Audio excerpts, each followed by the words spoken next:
सरकारची झोप उडवणारा घोटाळा जालना जिल्ह्यात उघडकीस आलाय।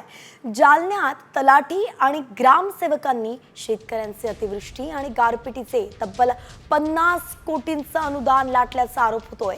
म्हणजेच कुंपणानं शेत खाल्लंय असा हा प्रकार आहे। धक्कादायक म्हणजे तहसीलदारांचं लॉगिन आणि पासवर्ड वापरून हा घोटाळा केला गेलाय। एकाच शेतकऱ्याच्या नावावरती वेगवेगळे पीके नंबर वापरून घोटाळा केल्याचा प्राथमिक अंदाज आहे आणि या घोटाळ्याचा आकडा आणखी वाढण्याची शक्यताही वर्तवली जाते आहे। 50 कोटी हडपले गेलेत। मध्ये पीक अनुदानाच्या बाबतीमध्ये काही तक्रारी प्राप्त झालेल्या होत्या। त्या तक्रारीच्या प्राथमिक तपासणीमध्ये ह्या गोष्टी लक्षात आलेल्या काही ठिकाणी डुप्लिकेशन झालेलं आहे, काही ठिकाणी बोगस अशा याद्या जोडून अनुदान उचललेले आहेत।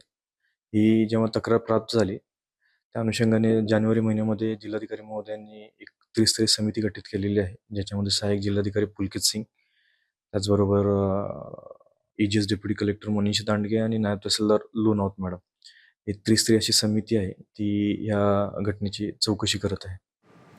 तर नेमका घोटाळा कसा झालाय आपण पाहूया।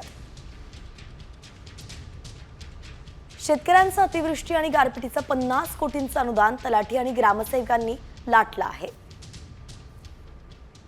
तहसीलदारांचं लॉगिन आणि पासवर्ड वापरून घोटाळा झाल्याचा अंदाज आहे। एकाच शेतकऱ्याच्या नावावरती वेगवेगळे पीके नंबर बनवून हा घोटाळा करण्यात आला।